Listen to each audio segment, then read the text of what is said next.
नमस्कार साथियों, मेरा नाम है नवीन तिवारी और स्वागत है आपका मेरे चैनल में। और आज हम डिस्कस करने जा रहे हैं एक short term strategy which is required for the civil service examination 2021. So let us check it out. Civil service examination is conducted in 3 phases। आप लोग जानते ही हैं कि सिविल सर्विस का एग्जाम 3 चरणों में होता है, प्री, मेंस और इंटरव्यू। प्रीलिम्स में GS1 और GS2 नाम के 2 पेपर होते हैं। GS means here is general studies which consist of various subjects, जो कि हम देखते हैं कौन कौन सब्जेक्ट होंगे अभी। और इसमें 100 क्वेश्चन आते हैं। और GS2 में आते हैं 80 questions, that is qualifying in nature and that consist of different questions of comprehensions, interpersonal skills, some logical reasoning, some arithmetic and all. So जो सेकंड पेपर है GS2 वाला, उसको क्वालिफाई किए बगैर आपकी पहली कॉपी चेक नहीं होगी। सो make sure that you must qualify in GS2। Okay. उसके बाद एग्ज़ाम होता है सिविल सर्विस मेंस का, जो एक लिखित एग्जामिनेशन है, पूरा डिस्क्रिप्टिव है, पूरा टाइम टेबल बनता है इसका, और उसको आपको पास करना होता है।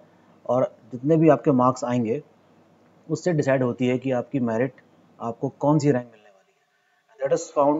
That is followed by personality test, that is interview. Okay. हम इन सब के बारे में चर्चा करेंगे। तो देखते हैं कि GS में कौन कौन से सब्जेक्ट हैं, and that is very important.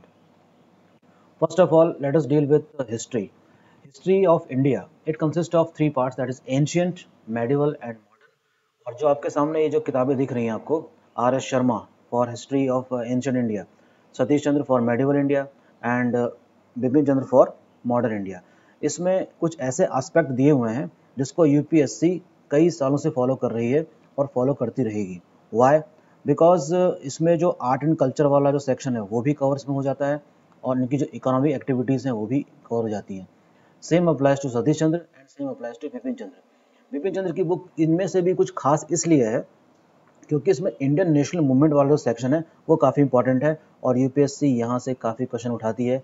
कभी कभी यहाँ से डायरेक्ट स्टेटमेंट तक आ जाते हैं और पूछता है कि ये उपयुक्त कथन किसका है। So make sure these books should be with you people. ये किताबें आपके पास हिस्ट्री की होनी ही चाहिए। एक चीज़ और है, जितनी भी किताबें आपको दिख रही हैं यहाँ पे, ये सब की सब पुरानी NCERT हुआ करती थी, जो अब फिलहाल स्कूल में नहीं चल रही हैं। तो UPSC पॉइंट ऑफ व्यू से ये काफ़ी इंपॉर्टेंट है, इसको ज़रूर खरीदिए। और कुछ खास महंगी भी नहीं है, इसको आप ज़रूर परचेज करिएगा।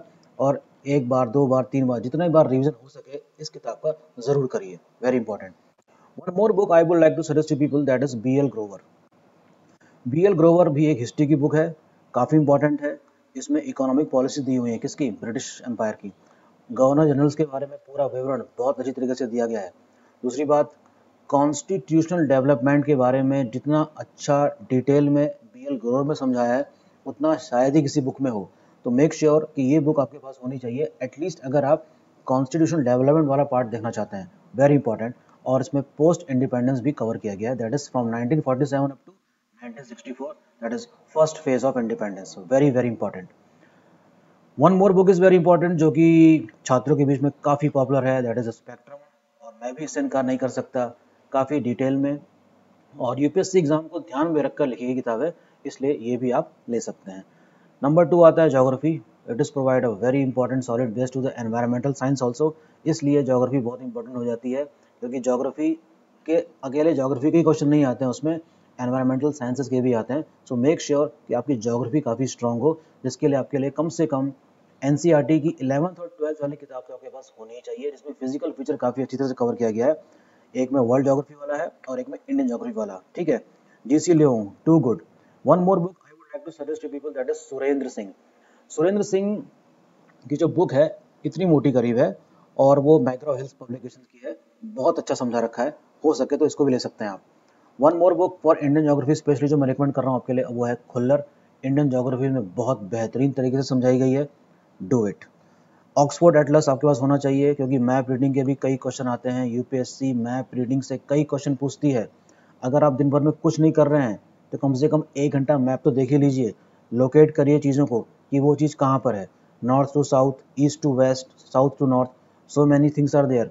कभी कभी पहाड़ लगाने के लिए आ जाते हैं, नेशनल पार्क लगाने के लिए आ जाता है नॉर्थ टू साउथ, इवन शहर ईस्ट टू वेस्ट, इक्वेटर के पास कौन कौन से शहर नहीं है, समथिंग लाइक दैट। आप लोग समझ रहे हैं मैं क्या कहना चाह रहा हूँ। तो map reading is very important और काफ़ी इंटरेस्टिंग भी है ये, okay. One more thing I would like to suggest to people that अगर अपनी ज्योग्राफी या स्पेस साइंस को आप और बेहतर करना चाहते हैं, तो डिस्कवरी चैनल भी देख सकते हैं। Okay, that is very important. Space science के प्रोग्राम उसमें काफ़ी आते हैं, एनिमल प्लेनेट काफ़ी आता है। At least you people came to know what is the savanna region, what is the steppes region, ठीक है ना। इन सब चीज़ों के बारे में भी आपको एक प्रैक्टिकल नॉलेज मिल जाती है और 3 डायमेंशनल फिगर आपको दिखता है किसमें, डिस्कवरी चैनल में। इसी तरीके से नेट जियो भी आप देख सकते हैं, very important. Okay, constitution is again the very important part of the general studies, और इसके बगैर सिविल सर्विस का एग्जाम पास करना बहुत मुश्किल है। कॉन्स्टिट्यूशन और गवर्नेंस को इग्नोर करने की सलाह तो कोई भी नहीं दे सकता, मैं भी नहीं दे सकता हूँ। इसके लिए एक बड़ी पॉपुलर किताब है, हर किसी छात्र के पास होती है, जिसका नाम है एम लक्ष्मीकांत। हर साल अपडेट होती है, बहुत अच्छी किताब है, पढ़िए पढ़िए और पढ़ते ही रहिए, बहुत इंपॉर्टेंट है। रिवीजन काफ़ी इंपॉर्टेंट है एक्चुअली। एक किताब है जिसका नाम है पीएम बख्शी, और इसको बेयर्स एक्ट भी कहते हैं। क्या कहते हैं? बेयर्स एक्ट, जिसमें आर्टिकल लाइन से दिए हुए हैं 1 2 3 4 अप टू 395। ओके, तो लक्ष्मीकांत की बुक को पढ़ते समय अगर आपके पास बगल में पीएम बख्शी रखी हुई है तो आपकी समझ पॉलिटी की और बेहतर हो सकती है। ओके, सुभाष कश्यप भी रेफर कर सकते हैं आपके पास अगर समय ज़्यादा है। उसमें पार्लियामेंट्री अफेयर्स काफ़ी अच्छी तरीके से समझा रखा है, उसमें कुछ अच्छी सी इमेजेस भी हैं, पार्लियामेंट की बिल्डिंग बता रखी है। ठीक है, बहुत कंपलसरी तो नहीं है लेकिन कैन बी यूज्ड। ओके, क्योंकि कॉन्स्टिट्यूशन एक ऐसा डायनामिक पार्ट है जिसमें कुछ ना कुछ डेवलपमेंट लगे ही रहते हैं, गवर्नमेंट का काम है, स्कीम्स हैं, बिल्स हैं, एक्ट बन रहे हैं। तो उसके लिए गवर्नमेंट के जो करंट अफेयर्स में गवर्नमेंट क्या कर रही है इस समय, इसके लिए जानने के लिए ज़रूरी है कि हम लोग करंट अफेयर के भी साथ साथ रहें। अगर हमको कॉन्स्टिट्यूशन की जो करंट समझ को अगर डेवलप करना है तो इसमें पीआईबी और पीआरएस भी है, ठीक है ना। और सेकंड एआरसी रिपोर्ट, इसकी भी कई सारी रिपोर्ट आई हैं, दूसरी है, चौथी है, 16वीं है, इस तरीके से कई सारी रिपोर्ट्स हैं। डू हैव अ लुक, और आपके मेंस में बहुत काम आने वाली है, ठीक है।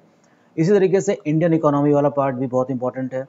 हालांकि इंडियन इकोनॉमी थोड़ा सा टिपिकल सब्जेक्ट है अगर हम इकोनॉमिक्स वाले पार्ट में जाएंगे, लेकिन still some things are very easy and some are very interesting भी हैं। जैसे कि इंडिया की इकोनॉमी इवॉल्व कैसे हुई थी, how the evolution of the Indian economy took place after the independence. तो ये चीज़ मिश्रा एंड पुरी में बहुत अच्छी तरह से समझा रखा है। अगर हो सके तो इस बुक को रेफर कर सकते हैं। लेकिन उससे जो सिर्फ यूपीएससी को ध्यान में रख के लिखी गई किताब है उसका नाम है Ramesh Singh. Very good, very important book, और काफ़ी हद तक इसको यूपीएससी फॉलो भी करती है, कह सकते हैं ऐसा। आपको मदद मिलेगी इससे। मृणाल के लेक्चर सुन सकते हैं, और अगर आपके पास अतिरिक्त समय है तो इकोनॉमिक टाइम भी रेफर कर सकते हैं। Very good. एनवायरमेंटल साइंस एक बहुत ही डायनामिक किस्म की साइंस है, और इसमें ज्योग्राफी का जो क्या नाम कह सकते हैं कि जो एसेंस है वो आपको देखने को मिलेगा। इसके लिए भी आपको एक खुल्लर और JACS राव की किताब देखने को मिल जाएगी, मैग्रो हिल्स की है। इसी तरीके से शंकर आईएएस के नोट्स हैं, ये भी काफ़ी इंपॉर्टेंट है। डाउन टू अर्थ नाम की एक मैगजीन है, इससे तो काफ़ी इस बार जो आईएएस का जो प्री एग्जाम हुआ था इसमें काफ़ी क्वेश्चन भी फंसे थे यहाँ से, तो आप देख सकते हैं down to earth magazine. Okay, India year book, very very important. मैं तो इसके लिए स्पेशली रिकमेंड करूंगा आपके लिए कि गवर्नमेंट ऑफ इंडिया, जिनकी जो भारत सरकार है, वो अंतर्राष्ट्रीय संधियां जो पर्यावरण से रिलेटेड हैं, ओके, कुछ ऐसी ऑब्लिगेशंस हैं जिसको इंडिया को भी मानना पड़ता है। तो उसको मानने के लिए गवर्नमेंट ऑफ इंडिया ने अब तक क्या क्या प्रयास किए हैं। बायोडाइवर्सिटी एक्ट कब आया था, ठीक है, एनवायरमेंट पॉल्यूशन बोर्ड कब बना था, ठीक है। तो इस तरह की चीज़ें आपको देखनी पड़ेंगी। और एनवायरनमेंट वाला एक चैप्टर है इंडिया एयर बुक में, उसको जरूर पढ़िएगा। ये किताब हर साल छपती है, और इसमें एजुकेशन, एनर्जी, न्यूक्लियर प्रोग्राम, ये सब बहुत अच्छी तरीके से समझा रखा है। ये बुक भी अगर आपके बुक शेल्फ में है तो क्या है, इससे की संभावना आपकी बढ़ जाती है एग्जाम पास करने की। करंट अफेयर का इंपॉर्टेंस तो है ही, इससे आप बिल्कुल भी नज़रअंदाज नहीं कर सकते। इसके लिए आपको हिंदू या इंडियन एक्सप्रेस पढ़ सकते हैं, और एक कोई मंथली मैगजीन लगा लीजिएगा। तो this much matter is required actually to clear the overall civil service examination. लेकिन इसका मतलब ये नहीं है कि आप जब चाहे किताब खरीद के अपनी बुक शेल्फ में इकट्ठा कर ले रहे हैं। No, important thing is not to collect the book. Book खरीदना कोई बड़ी बात नहीं है, उस पर वर्क करना बड़ी बात है, ठीक है। तो लिमिटेड सोर्सेज रखिए और इसको कई बार पढ़िए। मैं फिर से बोलूंगा, limited source with unlimited revision is the key of success in this examination. Okay, so let us find out the syllabus of CSET। जैसे कि मैंने आपको बताया, it consists of some comprehensions, some interpersonal skills, okay, some logical reasoning, decision making and all। ये आपके लिए कोई बड़ी समस्या नहीं है, इसको आप आसानी से पास कर सकते हैं। समस्या GS1 है, उसमें वर्क करिए। ये क्वालिफाइंग है और आप आसानी से कर भी लेंगे इसको, ठीक है। बात करते हैं मेंस पेपर की। मेंस एग्ज़ाम ही तो मेन एग्ज़ाम है सिविल सर्विसेज का, और ये एक डिस्क्रिप्टिव एग्ज़ाम है। 1750 मार्क्स का मेंस एग्ज़ाम है। लेकिन उसमें 300 मार्क्स और भी हैं जो जुड़ते नहीं हैं लेकिन क्वालिफाइंग है, जैसे कि इंडियन लैंग्वेज का पेपर जो है उसमें। ओके, वो आप प्रीवियस ईयर पेपर की आप जो वेबसाइट देखेंगे उसमें यूपीएससी की, उसमें आपको दिखाई देगा कि वो किस तरह से क्वेश्चन आता है। उसको आप जरूर आप अपने स्तर से उसको चेक करिए कि व्हाट कंसिस्ट लैंग्वेज पेपर। ठीक, 22 भाषाएं हैं। जो इंडिया नॉर्थ इंडिया के हैं वो किसकी भाषा का इस्तेमाल करेंगे? हिंदी का, obviously.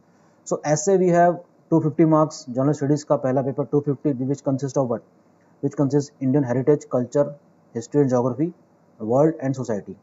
So this collectively forms about 1750 marks, followed by mains, followed by interview.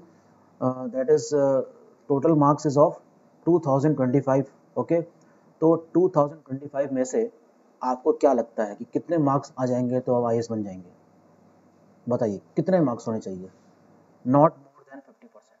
That is, if you secure about 1000 marks out of 2025, you are able to come, you will get the IAS rank or IPS. Okay, एक और मैंने special slide रखी है यहाँ पर, ये देखिए आपको दिख रही होगी, जिसका नाम रखा है मैंने what? Observation. What is the observation here means? Observation का मतलब यहाँ पर मेरे से क्या है? देखिए, आप लोग रोज कुछ ना कुछ चीज़ें इस्तेमाल करते हैं जो मार्केट में मिलती है, ठीक है, चाहे वो पीने का पानी हो, चाहे वो ब्रेड हो, butter, jam, mineral water, coke, toothpaste, many things we use. लेकिन हम उसका जो रैपर है, अगर उसको पढ़ना सीख लें तो भी हमें कई चीज़ें पता चल जाएंगी, क्योंकि यूपीएससी ने हाल ही के समय में पिछले 10 सालों के पेपर में देख रहा था कि उसमें कभी कभी आता है कि इसमें इंग्रेडिएंट्स कौन से पड़े हुए हैं।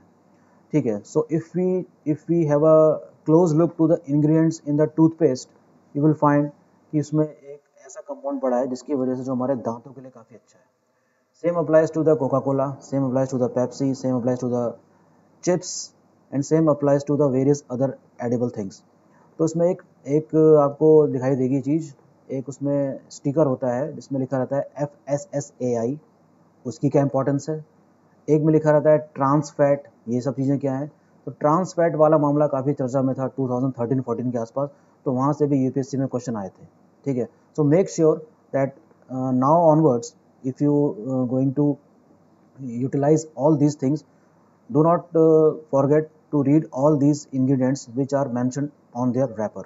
Okay, so how you like this session, do mention, and all the best। और इस तरीके से आप काम करिए और जितना रिवीजन हो सके वो करिए, और नंबर ऑफ आवर्स पे डिपेंड मत करिए कि 16-17 घंटे पढ़ना पड़ता है। It is not required that much, only 5 to 6 hours a day is fair enough to clear this examination, but it should be done in a regular basis। ठीक है, जब पढ़ने का मन ना कर रहा हो तो आप पिक्चर भी देख सकते हैं, क्रिकेट मैच भी देख सकते हैं, so many things are there, but do not forget your goal। Okay, till then, have a good day and all the best, take care।